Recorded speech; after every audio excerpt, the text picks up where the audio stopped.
Pernahkah kalian mendengar istilah monjo dan SSA, atau kalimat parlapelapean? Jika iya, Anda pasti sudah berumur 45 tahun ke atas. Masing-masing orang pasti memiliki kenangan pahit. Terkadang kita ingin melupakan kenangan tersebut secepat mungkin.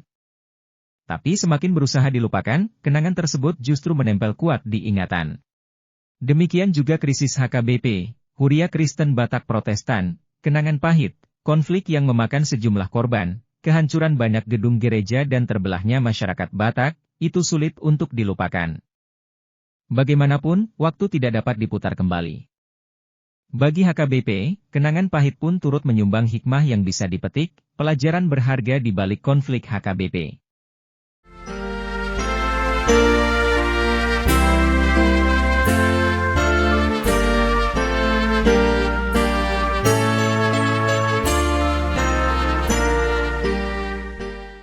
Terdapat preseden bahwa jabatan Sekretaris Jenderal, Sekjen, merupakan jalur strategis untuk mencapai jabatan puncak Eporus. Setelah keberhasilan mantan Sekjen, D.St. Sihombing, dan D.S.G.H.M. Siahaan. Yaitu, D.St. Sihombing, menjabat Sekjen HKBP, tahun 1957 sampai tahun 1962, menjadi Eporus HKBP, tahun 1962 sampai tahun 1974. D.S.G.H.M. Siahaan, menjabat Sekjen HKBP, tahun 1962 sampai 1974, menjadi Eporus HKBP tahun 1974 sampai 1986.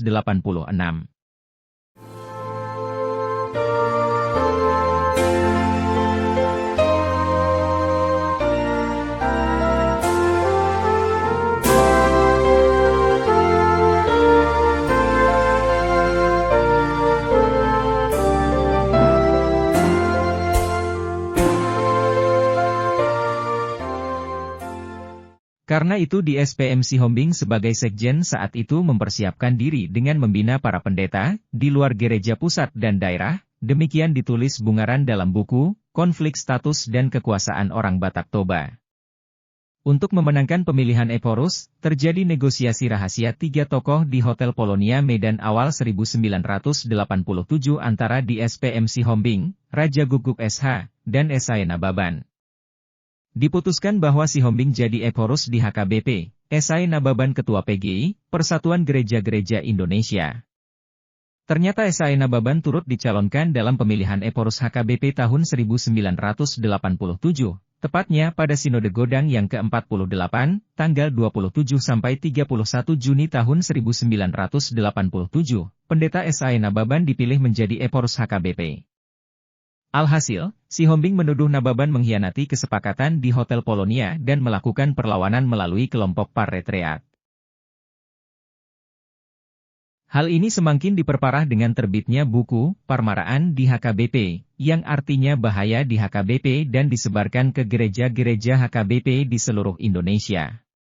Sampul buku ini menarik perhatian umat, karena terdapat gambar salib yang hampir ambruk yang bertuliskan Quo Vadis HKBP. Buku ini disusun oleh D.S.P.M. Sihombing, mantan Sekjen HKBP masa periode, tahun 1978 sampai tahun 1986. Isinya antara lain menuduh Nababan menyebarkan ajaran yang bertentangan dengan HKBP. Salah satunya adalah gerakan evangelisasi yang dikoordinasikan sejak Oktober 1987. Gerakan ini sendiri merupakan gerakan internal mengkristenkan kembali orang Kristen. Disebutkan juga, adanya pembaptisan yang dilakukan di permandian tanpa busana, dan adanya penyembuhan penyakit yang dilakukan oleh anggota tim evangelisasi dengan jenis kelamin laki-laki, atas pasien wanita yang berduaan di dalam kamar. Namun, dalam Sinode Godang HKBP ke-49 diputuskan kelompok Sihombing tidak dapat memberikan bukti dari buku tersebut, karena itu mereka dianggap telah menyebarkan fitnah. Selanjutnya pendeta pengikut Sihombing itu pun dipecat dari jabatannya. Karena itu, Sihombing dan pengikutnya mengadu ke Menaker saat itu Cosmas Batubara. Cosmas Batubara kemudian menyurati Eporus pada tanggal 16 Mei 1990, dan menyebutkan bahwa pemecatan tersebut batal demi hukum. Pergolakan semakin parah, di mana pada Juli 1990, Eporus memecat sejumlah pejabat, antara lain termasuk Rektor Universitas HKBP Nomensen, Profesor Amudi Pasaribu dan sejumlah pengurus yayasan. Itu sebabnya timbul demonstrasi mahasiswa yang menuntut Nababan mundur. Demonstrasi berjalan agak keras sehingga menimbulkan kebakaran di laboratorium.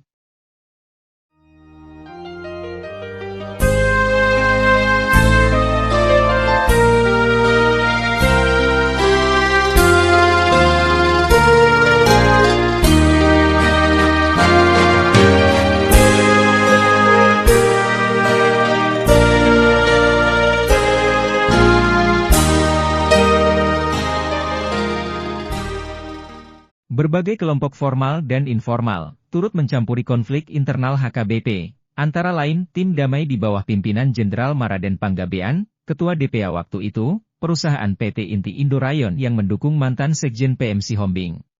Berbagai forum yang tumbuh dari kalangan warga dan Sintua, serta pemerintah melalui Gubernur dan Ketua Bakors Tanasda Panglima Kodam 1, Bukit Barisan. Atas permintaan Menteri Agama RI, nomor MA 132/1990, pada tanggal 6 September 1990, lahirlah tim damai yang dipimpin oleh Jenderal TNI Maraden Panggabean. Dalam tim ini, ikut serta Arsenius Elias Manihuruk, mantan Kepala Badan Administrasi Kepegawaian Negara. Tim ini mengadakan kunjungan ke berbagai gereja HKBP di wilayah Sumatera Utara dan Jabotabek, dan diterima dengan baik. Akan tetapi, banyak juga pihak yang tidak setuju dengan tim damai ini. Eporus Nababan yang pada masa itu berada di Swiss, menilainya sebagai campur tangan pihak luar dan tidak dikenal di HKBP. Ada pula yang beranggapan, tim ini mendukung mantan sekjen sebelumnya, di SPMC Hombing, sehingga dianggap tidak dapat mendamaikan HKBP.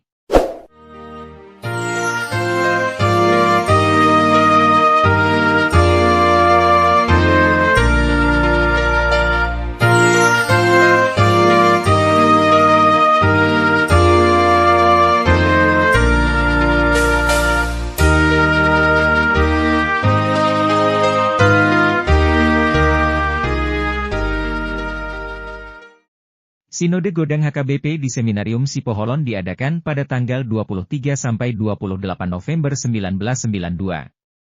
Sejak hari pertama sidang ini, sudah menunjukkan adanya gejala kekacauan. Acara ini diselenggarakan oleh dua kelompok panitia, yakni dari Eporus Nababan dan dari Sekretaris Jenderal Pendeta OPT Simorangkir, yang dibentuk di Makodim 0210. Danrem 023 Kawal Samudera Kolonel Daniel Toding mengumumkan, dirinya menjabat sebagai Ketua Steering Komite, dan Pendeta Dr. SM Siahaan, Pendeta Halason Silitonga, Bas Tobing SH dan Insinyur Humuntal Lumbangaol bertindak sebagai anggota. Pelanggaran tata tertib, keributan dan interupsi tanpa penertiban pihak yang berwajib mewarnai jalannya sidang hari pertama hingga terakhir. Pembahasan aturan HKBP, tahun 1992 sampai tahun 2002 berhasil dilakukan di sinode ini, namun, sinode gagal membahas periodisasi Eporus. Calon Eporus yang akan dipilih pada saat itu adalah petahana, Pendeta SAE Nababan dan Pendeta PWT Simanjuntak. Periodisasi Eporus tidak bisa dilakukan karena adanya sorak-sorai protes dari sekitar 600 orang peserta sidang. Untuk mengatasi kekosongan pimpinan ada beberapa yang mengusulkan terbentuknya presidium yang terdiri dari 6 orang pendeta, akan tetapi usul tersebut tidak disetujui oleh para hadirin, akibatnya Danrem setempat Kolonel Daniel Toding, koordinator panitia penyelenggara, memerintahkan peserta sidang untuk tertib. Acara ini kabarnya tidak dihadiri oleh Pendeta SAE Nababan, karena alasan sakit. Akan tetapi di kemudian hari diketahui bahwa sebelumnya Nababan diusir dari sinode, oleh seorang tentara bernama, Letkol Paris Ginting, dan tidak diberitahu mengenai adanya sinode lanjutan di tanggal 29 November 1992. Pada saat itu, Pendeta OPT Simorangkir yang menjabat sebagai Sekjen HKBP, mengklaim adanya pemberian mandat dari Majelis Pusat, untuk menyelenggarakan sinode lanjutan. Pendeta Simorangkir menyebutkan bahwa Pendeta SAE Nababan mengundurkan diri karena alasan sakit, dan pembentukan majelis sementara, di mana Pendeta Simorangkir bertindak sebagai pejabat Eporus sementara. Akan tetapi, peserta sinode tidak mengakui kudeta tersebut dan tetap pada putusan pada hari sebelumnya. Kericuhan pun tidak terelakkan, Kolonel Toding kemudian menangkap peserta yang ricuh dan membatalkan pernyataan Pendeta Simorangkir tersebut, lalu sinode ditutup.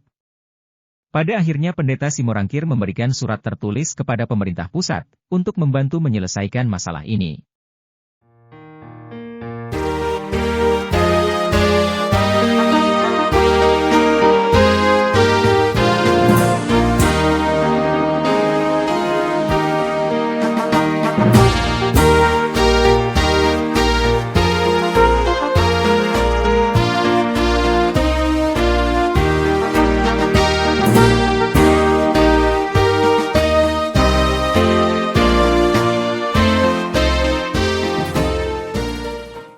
Bakors Tanasda Sumatera bagian utara, yang pada saat itu diketuai oleh Maijen R. Pramono, mendapat surat pendelegasian wewenang dari Departemen Agama, Bakors Tanas, Muspida tingkat I, dan pemerintah daerah.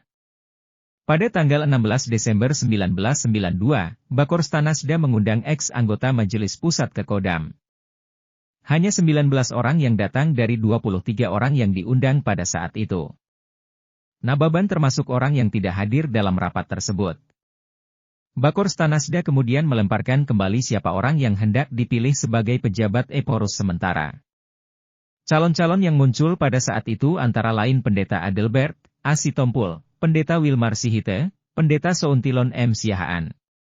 Menurut Bakors Tanasda nama-nama ini kemudian dipilih kembali oleh staf Bakors Tanasda bersamaan dengan Pemda, Kanwil Departemen Agama, Kepolisian, Kodam, dan ahli masalah HKBP. Akan tetapi, di kemudian hari diketahui Pendeta Sitompul dan Sihite menolak menggantikan Pendeta S.I. Nababan. Bakors Tanasda Sumatera bagian utara kemudian menunjuk Pendeta S.M. Siahaan sebagai pejabat Eporus melalui surat keputusan, nomor 3, Stada 12, 1992, pada tanggal 23 Desember 1992. Akibat keputusan itu, ribuan warga HKBP melakukan penolakan, dengan demonstrasi ke kantor gubernur, DPRD, dan markas Kodam 1 Bukit Barisan. Korban dari jemaat HKBP berjatuhan, tentara melakukan penangkapan, Human Rights Watch, HRW, dalam laporannya yang berjudul, Kekerasan Militer Terhadap Gereja Batak, tanggal 25 Januari 1993, menyebutkan, telah terjadi sejumlah penahanan dan kekerasan terhadap 60 anggota jemaat HKBP, yang melakukan protes terhadap intervensi pemerintah. Bahkan, pelantikan Eporus terpaksa dipindahkan dari Pak Araja ke Sipoholon, 11 km dari kantor pusat HKBP Pak Araja Tarutung. Karena, sekitar 5.000 warga HKBP menduduki kantor pusat HKBP, menolak kehadiran Pangdam 1 Bukit Barisan dan pelantikan Pendeta Siahaan. Penunjukan tersebut kemudian mengalami penolakan dari berbagai jemaat. Karena dianggap tidak sesuai dengan aturan-peraturan HKBP.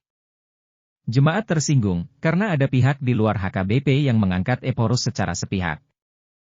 Selain itu banyak jemaat yang menganggap SM Siahaan pernah dihukum akibat korupsi, sehingga tidak pantas mendapat jabatan Eporus. Alasan itu kemudian disangkal SM Siahaan, karena sudah ada surat keputusan Mahkamah Agung yang membebaskannya dari segala tuntutan. Letkol Tommy Yakobus, yang saat itu menjabat sebagai Kapolres Tapanuli Utara, melalui megafon memerintahkan warga yang bukan penghuni kompleks HKBP segera meninggalkan tempat. Ketika itu Kapolres datang bersama dengan polisi dan tentara. Jemaat yang sebelumnya hadir di lokasi untuk berjaga-jaga, kemudian meninggalkan kompleks.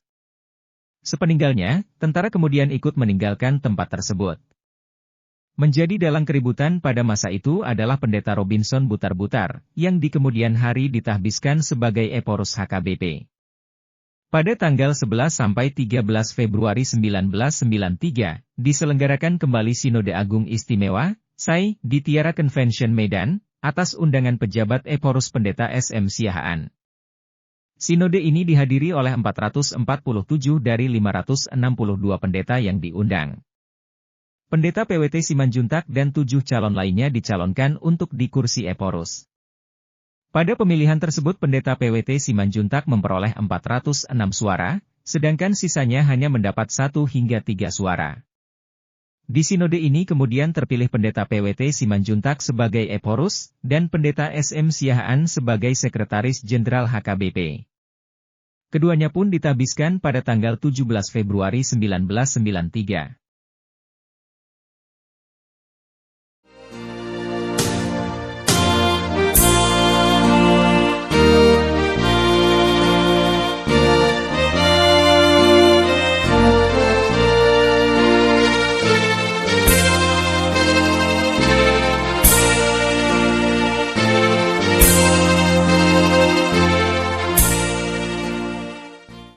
Konflik semakin meninggi intensitasnya pada masa itu.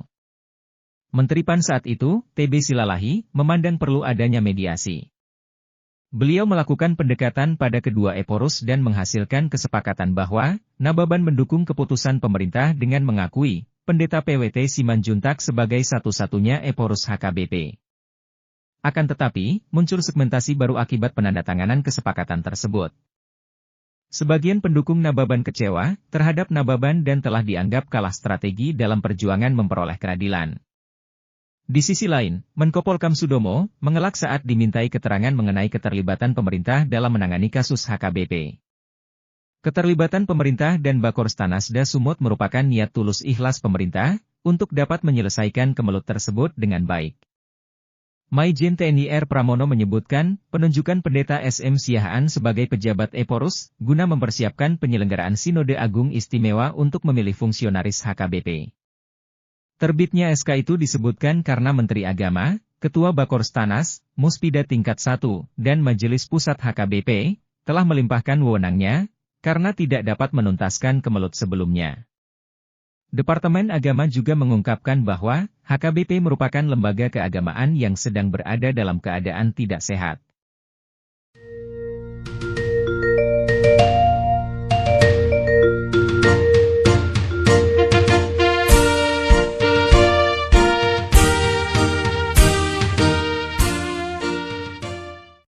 Gubernur Sumatera Utara saat itu, Raja Inal Siregar, juga dianggap turut ambil bagian dalam krisis yang berkepanjangan.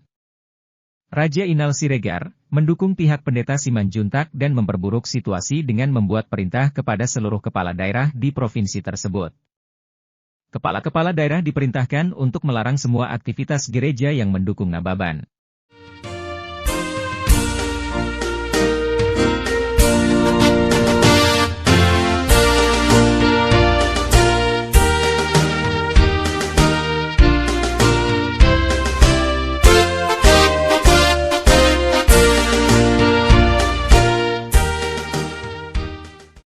Terbentuknya Satgas HKBP, pimpinan Simanjuntak diketahui memperburuk suasana gereja HKBP hingga pelosok desa. Beberapa kali Satgas tersebut ditemukan sedang menyisir kampung-kampung untuk mengambil alih gereja yang diketahui memihak Nababan. Pendukung Nababan yang menamai dirinya SSA, setia sampai akhir, juga membentuk posko-posko kecil guna meredam aksi Satgas HKBP. Bentrokan terjadi di Siborong-Borong, Lumbanjulu, Laguboti, Porsea, Silaen, Balige, dan Tarutung. Menurut LBH Medan, beberapa kampung ditemukan sepi ditinggal penghuninya karena takut. Pada tanggal 23 April 1994, 60 rumah dirusak oleh Satgas, di Narumonda, Sitorang, Hutana Godang, Barimbing, dan Silaen. Di hari berikutnya Satgas merusak rumah-rumah di Sigumpar, Laguboti dan 109 rumah digeledah.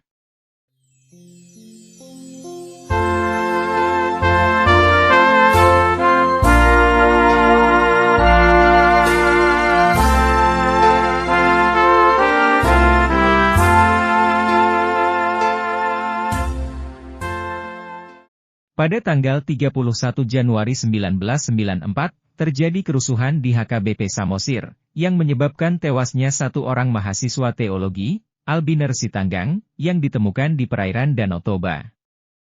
Pada peristiwa tersebut, 4 orang mengalami luka-luka, dan 7 rumah rusak berat. Sementara itu, pada pertengahan April 1994, terjadi keributan di mana pendukung Simanjuntak menyerang gereja di Duri untuk merebut gedung gereja, menyebabkan tewasnya 2 orang pendukung Nababan. Mayoritas jemaat tersebut yang adalah pendukung Nababan membalasnya, yang menyebabkan kematian 2 orang pula dari sisi pendukung Simanjuntak. Pada awal Mei 1994, seorang polisi berpangkat Sersan 2 bernama Pangkiriman Tambun terbunuh saat terjadinya bentrokan di Porsea. Pada tanggal 1 Juni 1994, seorang aktivis bernama Herbert Hutasoid ditemukan tewas di Banualuhu, Pagaran, bersimbah darah disertai bekas peluru di dada, kepala yang hampir putus, dan kemaluan yang telah disayat. Menurut Saud Sirait, Satgas HKBP bertanggung jawab terhadap kematian Herbert.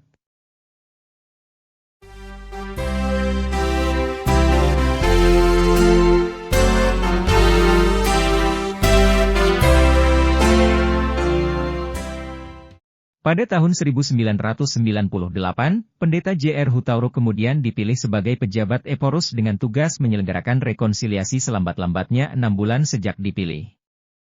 Tidak lama setelahnya, pada tanggal 26 Oktober sampai 1 November 1998, diselenggarakan Sinode Godang ke-54 di Pematang Siantar, Bali G. Pada tanggal 17 November 1998, Eporus Pendeta Esaya Nababan dan pejabat Eporus Pendeta J.R. Hutauruk menandatangani surat pernyataan bersama, rekonsiliasi di Gereja HKBP Sudirman Medan, untuk menyelenggarakan Sinode Godang Rekonsiliasi, pada tanggal 18 sampai 20 Desember 1998.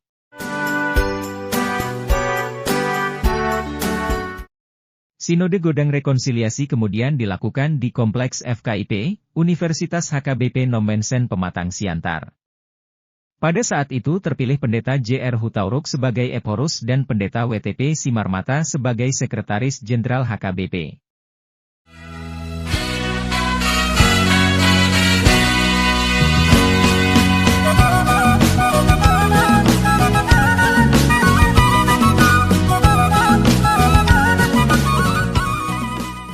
Setuju atau tidak setuju, telah menjadi fakta bahwa Sinode Godang yang hakikinya membicarakan masa depan HKBP dijadikan ajang membagi-bagi kekuasaan.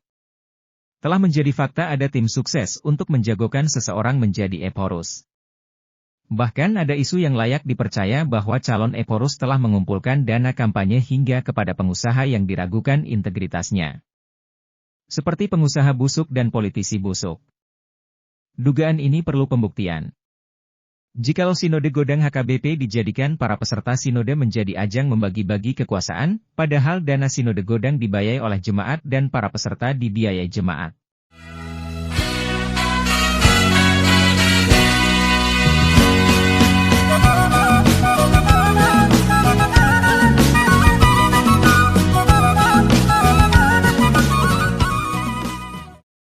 "25 tahun sudah. Semenjak rekonsiliasi, namun masih ada aja jemaat atau pendeta gereja yang terlibat konflik, seperti HKBP Pabrik Tenun, HKBP Kayu Tinggi DKI, HKBP Sumber Sari Pekanbaru, HKBP Cibinong dan masih banyak lagi.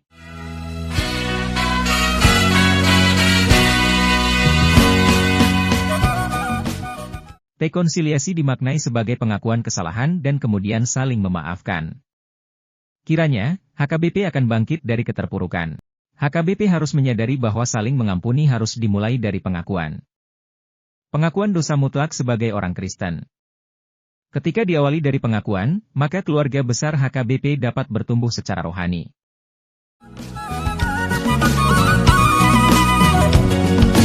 HKBP